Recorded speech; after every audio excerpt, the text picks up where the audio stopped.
Hello everyone, welcome back to my YouTube channel. If you're new here, please kindly consider subscribing, hit the like button and hit the notification bell so that anytime I upload a new video you can be notified and you'll be the first person to watch my video. So today, as you can read the title below, this is the Luo nation. So we are going to talk about the Luos, like the differences, the similarities between the Luos in Uganda and the Luos in Kenya. So my friend here that I've hosted today is a Luo from Kenya, is Jaluo here, they call them Jaluo. So we are going basically to just interact, it's not an interview, we're just going to interact and know if we are really the same people. We are all Luos, do we speak the same language, do we call everything the same way?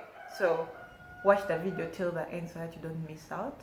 Yeah, let him introduce himself just in 1 minute. Hello guys, my name is Steve Biko. I'm a Kenyan, but now in Uganda. It is my pleasure that I'm meeting the beautiful girl next to me, the African child, just to share our cultural diversities and to know what we do the same in terms of practice and what we do different. So Steve, how has been your experience in Uganda and when did you come to Uganda? I came to Uganda last year, that was around October. But I can say Uganda is a very free country and a very friendly country. In Uganda, what I can not fail to mention is that there's plenty of food, a lot of food. Is there no food in Kenya?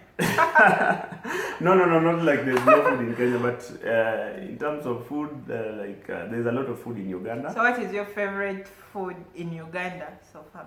Since I came, I like matoke, peanut paste. Binyewe? Yeah, binyewe, I call it binyewe, yeah. Okay. Yeah. Anyway, let's continue with the video. So what we are going to do, we all know that the Luo are the part of the Nile, the River Nile, River Lake Nilotics, yeah. So in Uganda, we have tribes like Alur, Jonam, that is my tribe, I'm a Jonam from Pakwach, and we have Acholi, and then we have Langis and Jopadolas. Those are the Luo tribes in Uganda. So you're going to tell me about the Luo tribes in Kenya. Jaluo. Yes, I don't know. So he knows.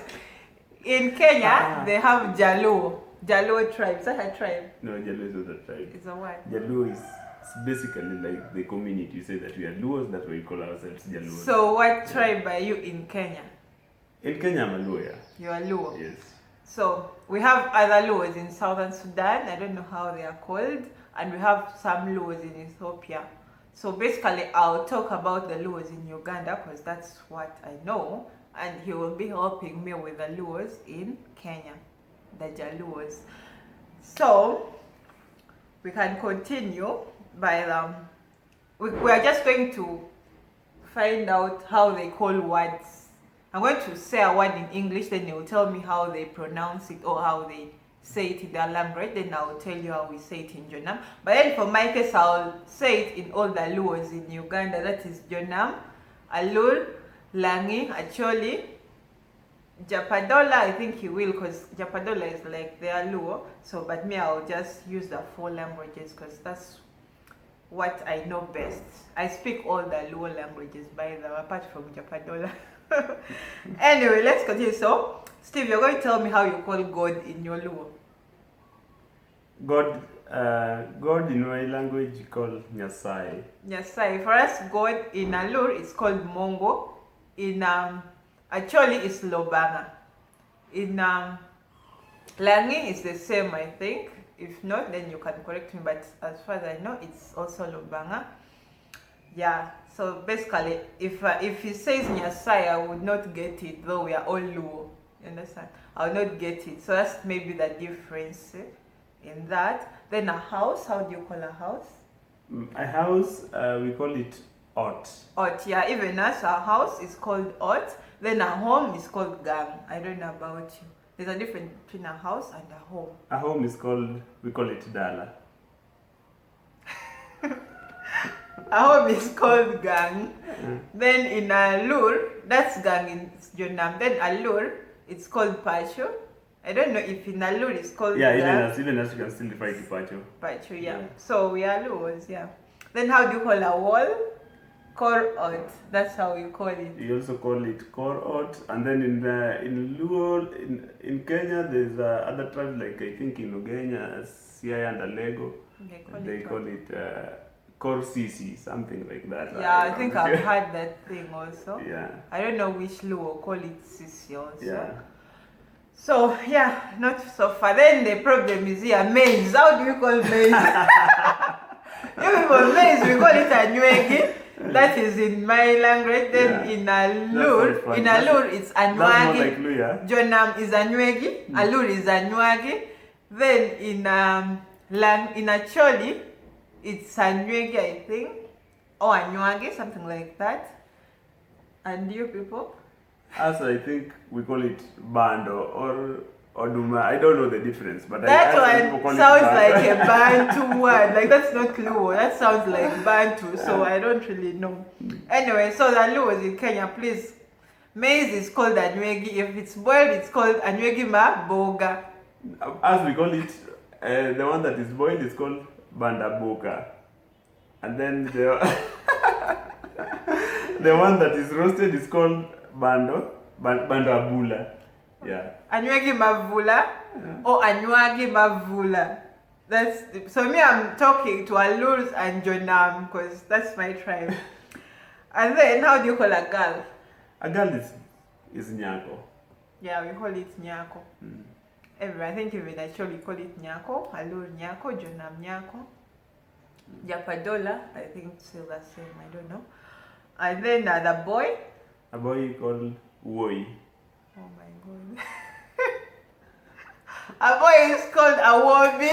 I think someone who was listening to our language and wanted to tell you guys just didn't take time to hear saying the word instead of a wobi.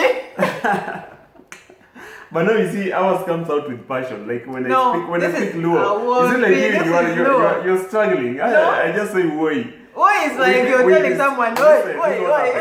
There are some letters that we preserve to use them in other things that are big. Okay, how do you say thank you? Hirokamano. What?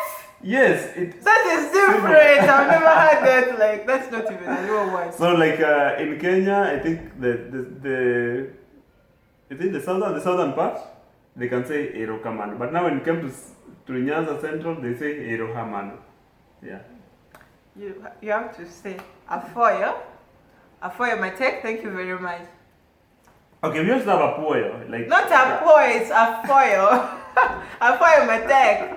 Thank you very much. Yeah, like, so you see, like we can be talking about the same thing, but we're no. So people in Kenya have to come and they learn real Luo. No, we are the real Luo. No. So how do you say good morning? Good morning. It depends. You can say oyaore. If it is in the morning, you're asking somebody oyaore. Is that Luo? Yeah. Okay. So others will say osaore. I don't know if it is. It's morning still. Yeah. Morning is kogweno. So you have to. No, we have kogwen to mean morning. Like so when you want to say good morning, you have to say I'm a bell. As we say ichio mabel. So that's it. I think even actually they say ichio mabel or ivuru mabel. Ivuru mabel.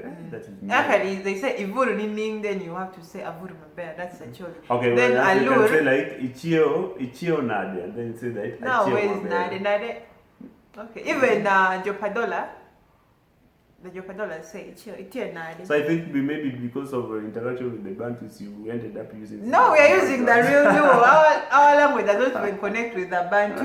They even can't hear anyone. Yeah. So let's continue. So that one you have to say. Then good afternoon. Good afternoon. If I'm not wrong, but I beg to be corrected. Is it? Like during the bell. Irio nade. Now where are you putting nade? Irio nade. Yeah, you're asking somebody. How is your day coming along? Irini nedi. Then you say I remember. You're using a lot of words. No, this is so you see now you can tell that we are the real Luo. No. Okay, let's continue. So you have to say then at the night, good night. Inid mabere. That's like a kid learning to speak Dojo Nambi. Say inid mabere. You say would mabere.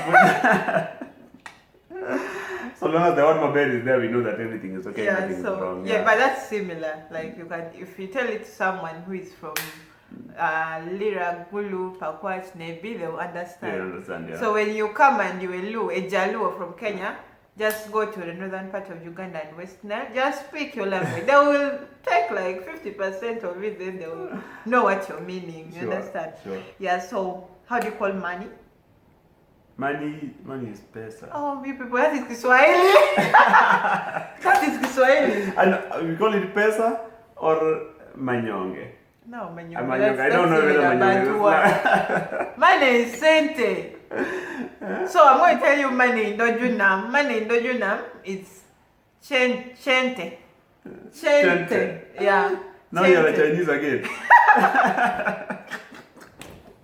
Chente, that is Dojunam. Then chene, that is acholi. Yeah. Then sente, that is alur. If I'm not mistaken, you can comment below and tell me.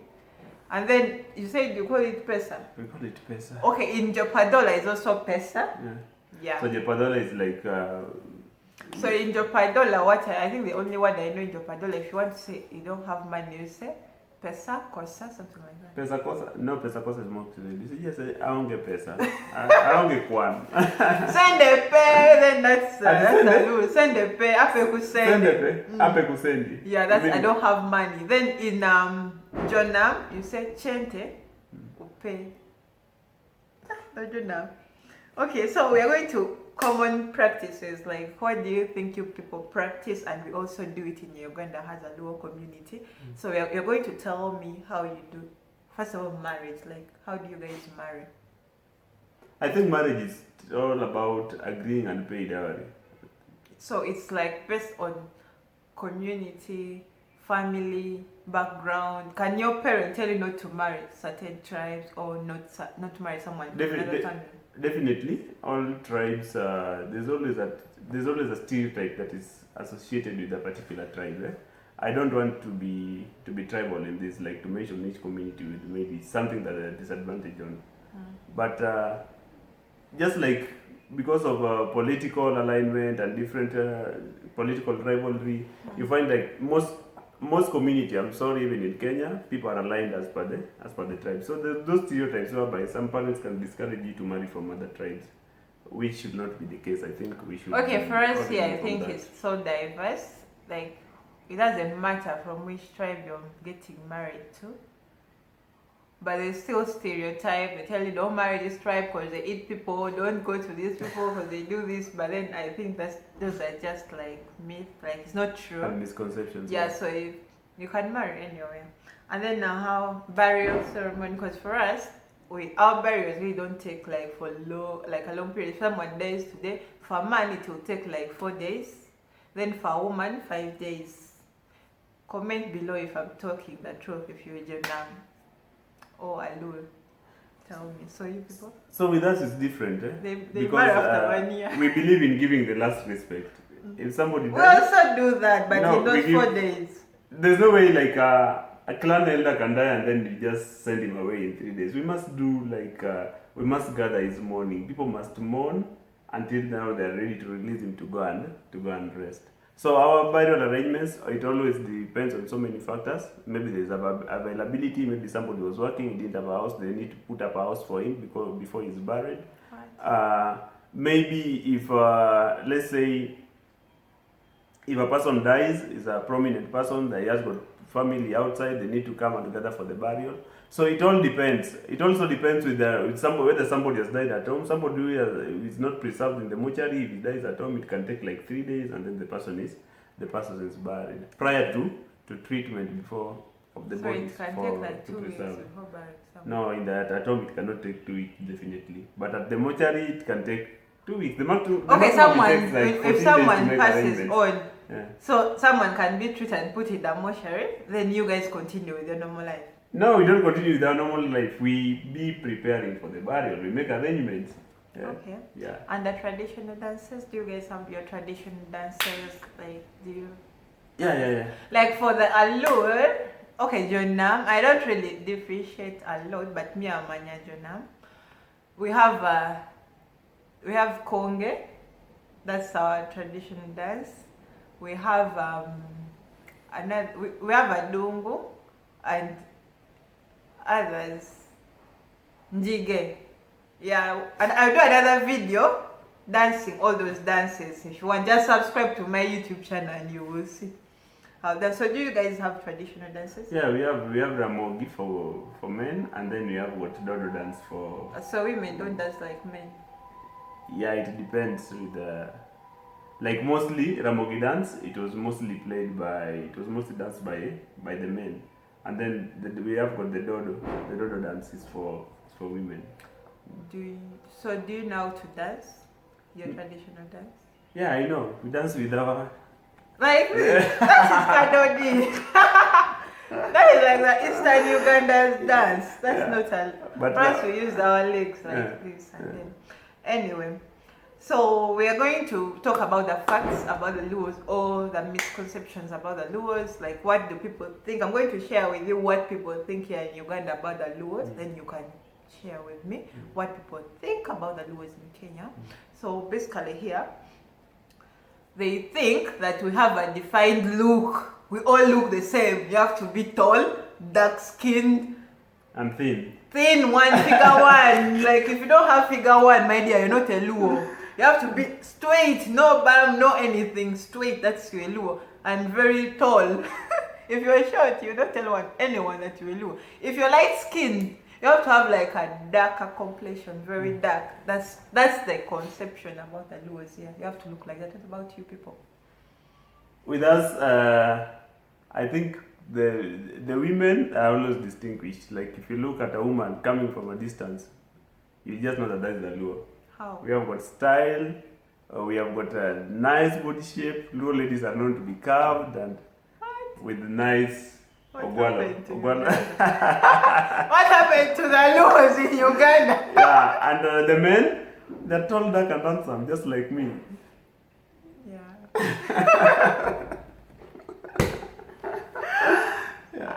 Anyway, here in Uganda, when you're dark, tall, skinny, you're a Luo. Trust me. Even if you are a Bantu in Uganda, and you have to first explain. So then, if you're brown, you have to explain yourself that you know what? Yeah, I'm brown, I'm light skinned, but I'm a Luo. But you don't look like them. I feel like, what do you like? How do they look? Then ours is different. That's we are privileged because when you just look at somebody, anytime you see class in somebody, automatically is a Luo. You can never lose that. Okay, time. So another thing, like, do you guys? This is like a fact. They have self-praise. Do you guys have self-praise? Yeah, we have. How do you call it? We have pakro. So for us, we say kapako, kapakere, like you're self-praising yourself. So basically, this happens when you meet someone whom you've taken long to meet, or you are in a family gathering, or you having like any introduction ceremony, so those people can be praising you. Like for me, they have to say Pashere, Nyoli, because first we are Smith, so we are defined by knives, blah blah blah. So you have to have the things, and then they pako you everything. Yeah. So for me, I'm Manya Pashere from Pakwach, Nyakaduli. Yeah. So for you, you also have your tribe, so they pako you. Another thing, like, do you people live in homesteads? Like, you mean homes? Yeah, we live in homestead, yeah. Right. We live in homestead whereby, like, it's the home, it's the father. Your grandfather, father, uncle? No. Like the brothers to your father? No, we don't say like that. Because you realize that if you have a family of a father, and then he has got, the father definitely has got sons. Once they reach a particular age, they leave the father's homestead and they go and they start their so for us, so I think for you as it's more communal. Yeah. So for us, you have your grandfather's house, your father, your other small fathers, the brother to your father, or the big father, brother to your father, and then they also have their wives. Their wives also have children. Like you stay in the same place. So even food, if this family cooks dinner, lunch, like they eat together. That's how. So yours is still communal. And Yeah, so- I think that is the best way because it's a sign of love and then it's a sign of Unity. continuity and unity. Yeah. Yeah. So we have finally come to the end of our video. If you have missed something, I've not talked about something, please comment below. And Now, let us know. before we finish, I will. What is your best team? Are the Luos identified with a particular team? Here, Yeah. in the Ugandan Premier No, League. no, no. Tell specifically about the Luos. Do you have your team? Like Yeah, we have teams. It's called Like for us in Pakwat, we have youngsters. and which Bright one is Star the Youngsters, I major don't one? know. Because like in Kenya we have Gor Mahia that is for Luos. Then, but then most people in, because me, my Luo, we are in West Nile part of Uganda. So basically we support Onduparaka because it's from the West Nile. Okay. But there are a lot of teams. There are teams in Gulu, Lira that play football. Yeah. But then because of Onduparaka is in the Ugandan Premier League, so that's what we support. Yeah, so even us in the Premier League, we support Gor Mahia. That is our national team. It's a team that identifies with the Luo. But because Luo is a lifestyle and everybody wants lifestyle, all the other people, I'm sure we have supporters even from Central, we have supporters from the coastal regions, and very soon Gor Mahia is going to be a national team. Oh, okay. So basically, we are not chose to be Luos, but we just got lucky. That's what they say here in Uganda. If you're proud Luo, please share this video, comment, and subscribe. Follow, and then reach out to all my old videos, please, and then watch them. Share it to your friend, tell a friend, tell a friend, tell a friend, and a friend to tell you.